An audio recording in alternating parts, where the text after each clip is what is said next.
Some words are careless.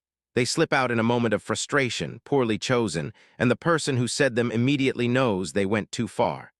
Those words are forgivable in the way that accidents are forgivable, not without consequence, but without malice. And then there are other words, words that do not slip out. Words that are said with a particular kind of confidence, the confidence of someone who has said this thing before in private and has watched the other person absorb it and has concluded that it is therefore acceptable to say again. In public, on a national television stage, with 200 people listening and the cameras rolling. On a Monday afternoon in February 2024, a man named Curtis Beaumont said one of those words about his wife of 19 years. He said she was replaceable. He said it with a smile. He said it the way a person says something they believe to be true and have simply been waiting for the right audience to confirm. His wife, Patricia, was standing 18 inches to his left. She did not flinch. She did not look at him. She looked straight ahead at the board with the expression of a woman who has heard this word before and has built over years a very particular kind of wall against it. Steve Harvey heard it. He turned. And what he said in the next 3 minutes was not a speech. It was not a performance. It was the direct, unambiguous response of a man who has his own history with words that wound and has decided long ago that when someone says the wrong thing in front of him, he is going to say the right one. This is that story. If you believe that every person deserves to be treated with dignity, especially by the people who promise to love them, hit like and subscribe right now. This channel exists for exactly this. Patricia Beaumont was 51 years old, and the kind of woman who could be described, accurately and inadequately, as the person who kept everything running. She was a registered nurse and had been for 23 years, working the cardiac unit at a hospital in Memphis, Tennessee. She had also been, for the better part of 2 decades, the primary organizer of her household, the primary emotional support of her 2 children, the person who remembered every appointment and managed every calendar and knew where the insurance documents were filed and which of the neighbors had a spare key and what her mother-in-law's medication schedule was when she visited in the summers. She did all of this without making it the subject of conversation. That point is important. Patricia was not a martyr and did not present herself as one.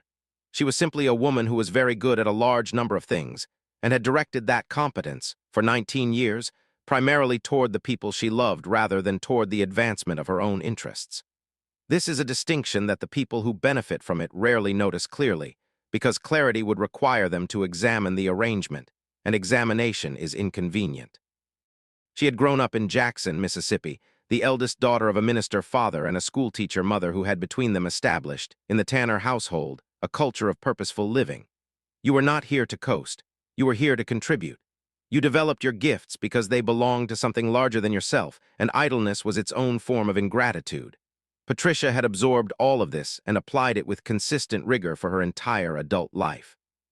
She had put herself through nursing school on a combination of scholarships, grants, and the income from 3 years of weekend waitressing. She had graduated in the top quarter of her class.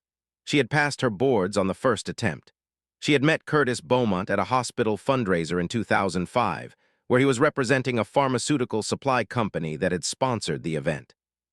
He was tall, well-dressed, and possessed of the easy, rolling confidence of a salesman who is genuinely good at his job, which Curtis was. He sold medical equipment and supplies to hospital systems across the Mid-South and was, by any professional measure, successful. He was also funny, attentive in the early going, and perceptive about people in the way that good salespeople often are. He knew quickly what someone wanted to hear and was willing to provide it. They had dated for 2 years, married in 2005, and built a life in Memphis. Their son Jordan was now 22 and in his final year of an engineering degree at Tennessee. Their daughter Alexis was 19 and in her second year of college in Nashville. Both were on the Family Feud team. Both were, in the specific way of children who have grown up watching one parent manage everything while the other is managed, deeply attuned to the dynamics of the room. Patricia's younger brother, Deshaun, rounded out the team. He was 47, worked in education administration in Memphis, and had the particular quality of a person who has known his sister all her life and is therefore both her most honest critic and her most unflinching defender.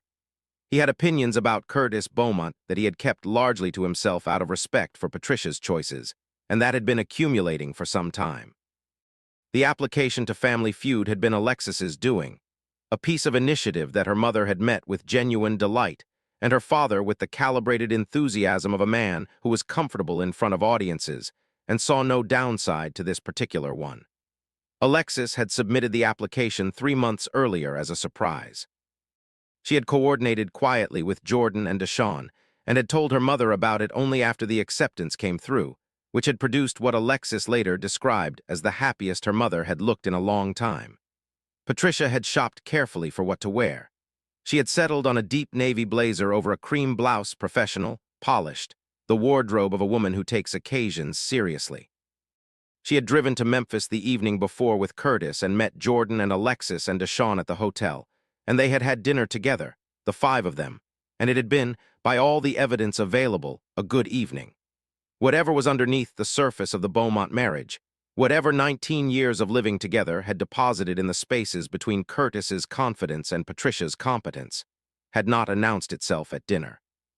It would announce itself the following afternoon, on a stage in front of everyone, because certain things have a way of finding the light eventually regardless of how carefully they have been managed. Steve Harvey, conducting his pre-show conversation with the families, had spent a few minutes with Patricia. He had asked about nursing, which he found genuinely interesting and frequently told contestants so. Patricia had described her unit, the specific demands of cardiac care, the particular vigilance it required, the way you learned to read patients over the course of a shift in ways that went beyond what the monitors told you. Steve had listened with the full attention he pays to people whose work he respects, and he had said, "That sounds like a calling, not a job." Patricia had said it had started as a job and become a calling, which was, she thought, probably the right order for things. Steve had laughed and filed her away. He had also noted, with the peripheral attention he applies to family dynamics during these pre-show exchanges, how Curtis had stood during Patricia's description of her work. Not inattentively, but with the very slight, very practiced glaze of a man who has heard his wife speak about her work many times and has stopped fully registering it. It was a small thing. Steve had seen smaller things mean more. The Beaumont family drew the Nakamura family from Phoenix as their opponents, a 4-person team anchored by a 60-year-old retired engineer named Kenji, whose answers were precise and occasionally baffling in a way that the audience found irresistible. His daughter, 32, had appointed herself his handler, whispering suggestions before each buzzer attempt with the focused urgency of a debate coach, which Kenji ignored entirely and to great effect. The Beaumonts were polished from the start. Deshawn was quick and confident. Jordan played with the analytical deliberateness of an engineering student who was treating the survey questions as data sets.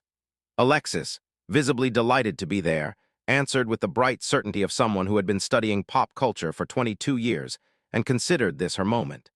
Patricia played with the measured precision of a woman who is very good at performing under pressure and has had a great deal of practice. Curtis was, as he had been at the pharmaceutical fundraiser 19 years earlier, the most immediately engaging person in his vicinity. He charmed the audience easily. He had an exchange with Steve in the first round about the relative merits of Memphis barbecue that produced genuine laughter, and a moment of extended back and forth that the audience enjoyed thoroughly. He was, in the vocabulary of game show television, excellent. The Beaumonts built an early lead. The atmosphere was warm and competitive in equal measure, the specific mix that makes good television. Through 2 full rounds, nothing suggested that the afternoon would become anything other than what it appeared, an entertaining episode featuring a photogenic family from Tennessee. Then Steve, in the transition between rounds, engaged the family in the casual biographical conversation he uses to give the audience texture, the small human details that make contestants feel like people rather than players. He asked Patricia how she managed the schedule of a cardiac nurse alongside running a household with 2 college-age children. Patricia gave a characteristic answer. Direct, understated, the answer of a woman who does not dramatize her own competence. She said you learned to prioritize and you made it work, and mostly the children had been easy to raise, which she attributed to good luck and their own natures. Curtis, standing beside her, laughed. "She makes it sound easier than it is," he said, in the tone of a man offering a fond correction. "But honestly, she's not that hard to replace. Any organized woman could do what Patricia does. She just happens to be the one doing it." He said it with a smile. He said it the way people say things that they have said before in private and have observed in private to land without visible damage. He said it with the specific ease of a man who has never once been challenged on it. The studio processed the sentence for approximately 2 seconds in silence.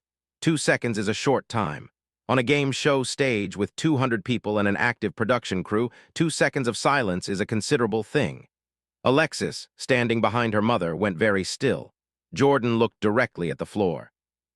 Deshaun turned his head toward his brother-in-law with an expression that had been waiting 19 years for the opportunity to be fully expressed and was now deciding very rapidly whether this was the moment.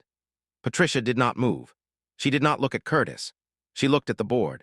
Her face held its composure with the practiced steadiness of a woman who has absorbed this specific kind of carelessness many times and has developed through repetition a near-perfect exterior response. But her jaw tightened by a fraction, and her hands, which had been relaxed at her sides, closed briefly and then opened again. Steve Harvey had heard the sentence clearly. He had registered every word of it, and he had also registered Patricia's hands. He took one step forward, then another. His expression had not shifted into anything dramatic. It had simply become very direct, the particular directness of a man who has made a decision and is moving toward it without hesitation and without theater. "I need to stop us," he said. "Right here." Steve Harvey turned to face Curtis with the unhurried deliberateness of a man who is not performing for the cameras and does not require their approval for what he is about to do. "Replaceable," he said, just the word.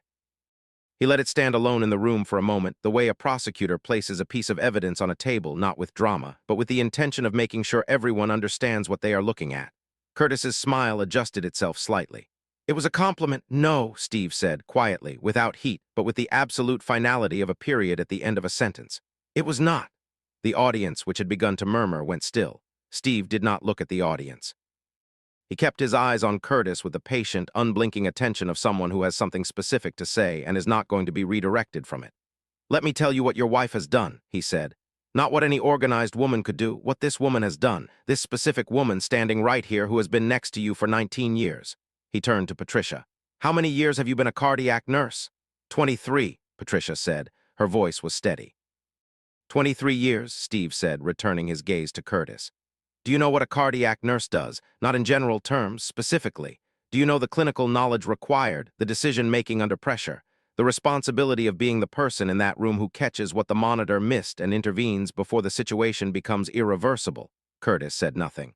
"Your wife does that. She has done that on 12-hour shifts for 23 years. And then she has come home and managed your household and raised your children and remembered every appointment and filed every document and known where everything is and kept the whole architecture of your family life standing upright." Steve paused. "Tell me which part of that is replaceable." The silence that followed was the kind that an audience produces not from shock but from recognition, from the collective experience of hearing something stated plainly that they have always known to be true but have rarely heard said with such clean, unadorned force.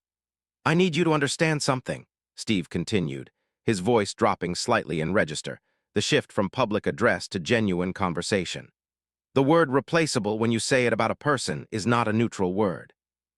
It does not mean what you seem to think it means. It does not mean she is capable. It does not mean she is efficient. It means she does not matter. It means she is interchangeable. It means that the specific person she is, her history, her character, her sacrifices, the particular way she has shown up for your family every day for 19 years, none of that is unique. None of that is irreplaceable. None of that is you." He let the room hold that for a moment.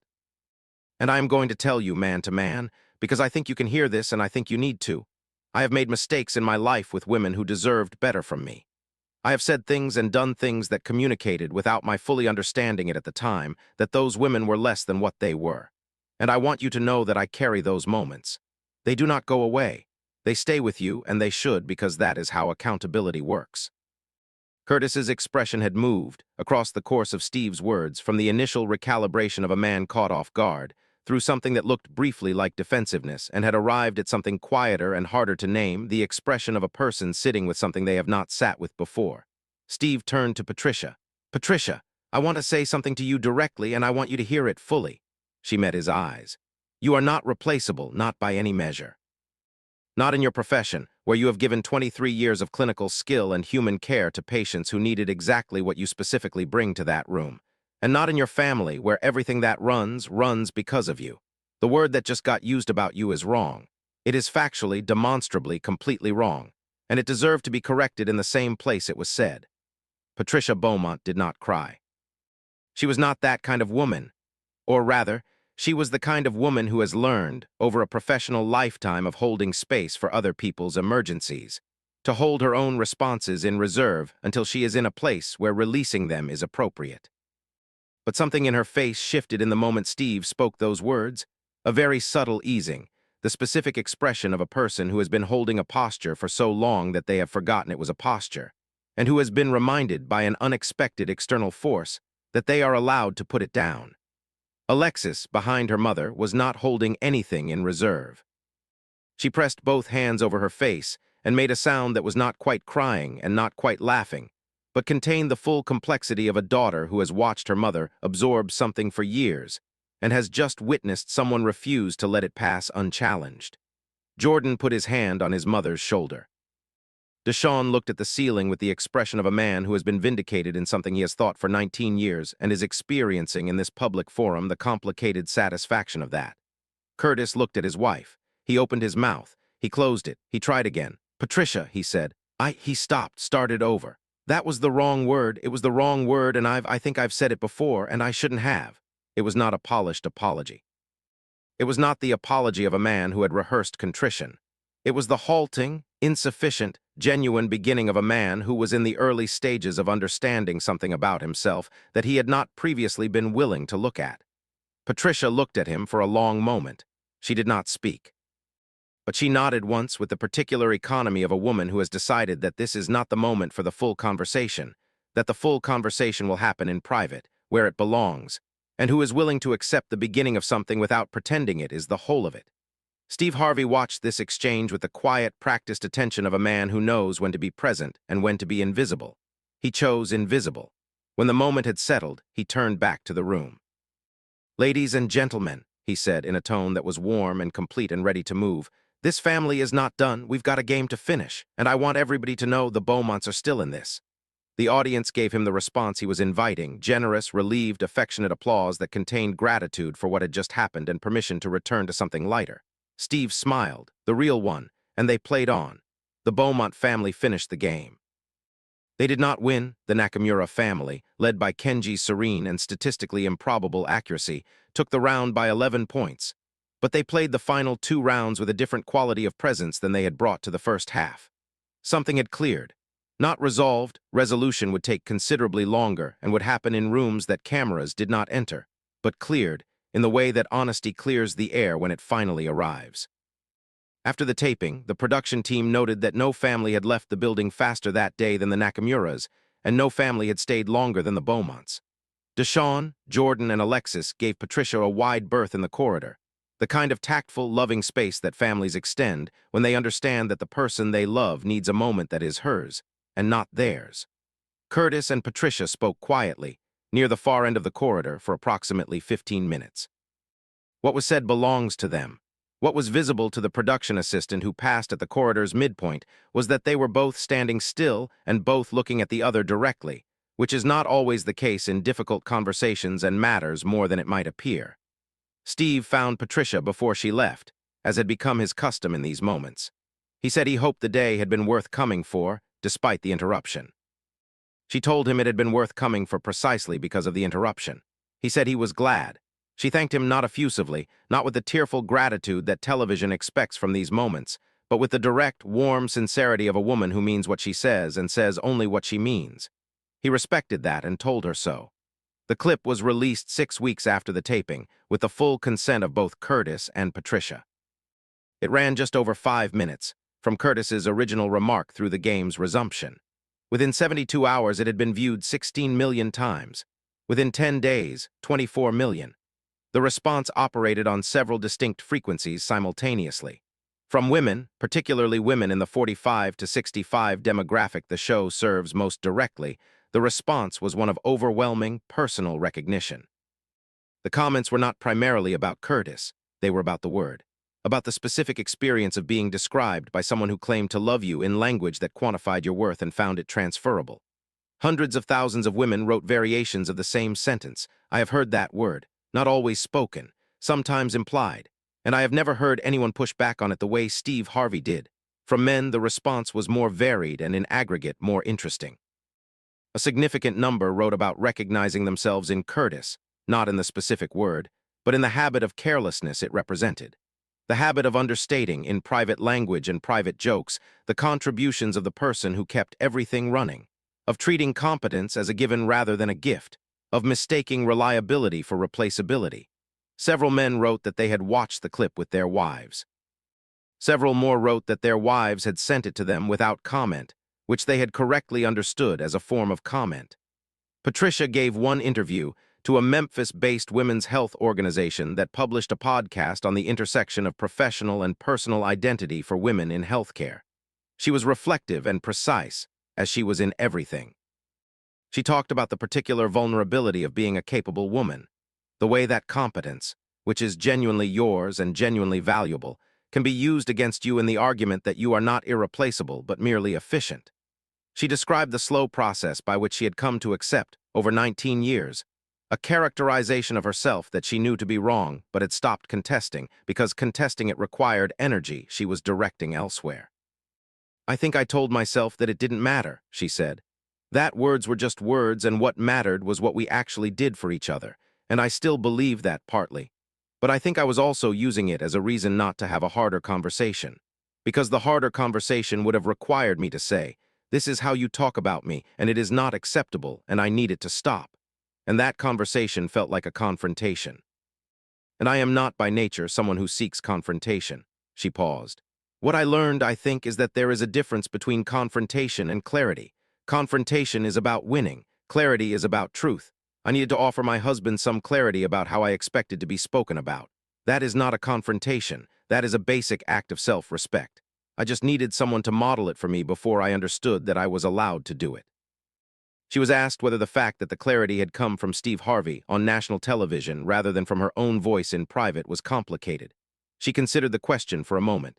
"It was not how I would have chosen it," she said, "but the outcome was real. The conversation we had afterward was the most honest conversation Curtis and I have had in years, and it started because someone refused to let a word pass. I am grateful for that, regardless of the setting." Curtis did not seek public attention in the aftermath of the episode. He was not absent from the story, but he was not its protagonist, and he appeared to understand that. What is known is that he contacted the show's production team approximately 2 weeks after the clip was posted to request the contact information for a couple's therapist the show had a relationship with, which the team provided. This information was shared with Patricia's consent, and she confirmed it in her interview without elaboration. At Memphis General, where Patricia worked, the nursing staff watched the clip during a staff meeting that her unit manager had framed, with considerable social intelligence, as a team-building exercise. The response in the room, among women who worked alongside Patricia, who knew her clinical record and her manner with patients, and the quality of judgment she brought to the unit every shift, was the specific, communal response of people watching someone they respect be publicly honored after a long time of being privately underestimated. Several of her colleagues sent her messages afterward. The messages, she said, were among the things she was most grateful for, because they came from people who had no reason to perform the sentiment and every reason to mean it.